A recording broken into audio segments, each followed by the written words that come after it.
നിലമ്പൂർ ഉപതെരഞ്ഞെടുപ്പിന്റെ വോട്ടെണ്ണൽ മറ്റന്നാൾ Chungathara Marthoma higher secondary സ്കൂളിലാണ് വോട്ടെണ്ണൽ നടക്കുക. തിങ്കളാഴ്ച രാവിലെ 8 മണിയോടെ വോട്ടെണ്ണൽ ആരംഭിക്കും. വോട്ടിംഗ് യന്ത്രങ്ങളിലെ വോട്ടുകൾ എണ്ണുന്നതിന് 14 ടേബിളുകളും പോസ്റ്റൽ ബാലറ്റ്, സർവീസ് വോട്ട് എന്നിവ എണ്ണുന്നതിന് 5 ടേബിളുകളും സജ്ജീകരിച്ചിട്ടുണ്ട്. വരണാധികാരിയായ പെരിന്തൽമണ്ണ സബ് കളക്ടറുടെ നേതൃത്വത്തിൽ 29 വീതം കൗണ്ടിംഗ് സൂപ്പർവൈസർമാർ, കൗണ്ടിംഗ് അസിസ്റ്റന്റുമാർ, മൈക്രോ ഒബ്സർവർമാർ, കൗണ്ടിംഗ് സ്റ്റാഫ് എന്നിവരെയും 7 ARമാരെയും ഉൾപ്പെടെ ആകെ 123 ഉദ്യോഗസ്ഥരെയാണ് വോട്ടെണ്ണലിന് നിയോഗിച്ചിട്ടുള്ളത്.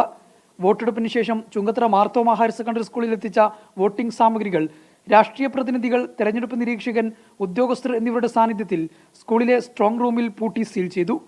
സ്കൂളിൽ കേന്ദ്രസേന, സംസ്ഥാന സായുധ സേന, സംസ്ഥാന പോലീസ് എന്നിവരുടെ നേതൃത്വത്തിൽ കനത്ത സുരക്ഷയാണ് ഏർപ്പെടുത്തിയിട്ടുള്ളത്. Team media 1 Nilambur.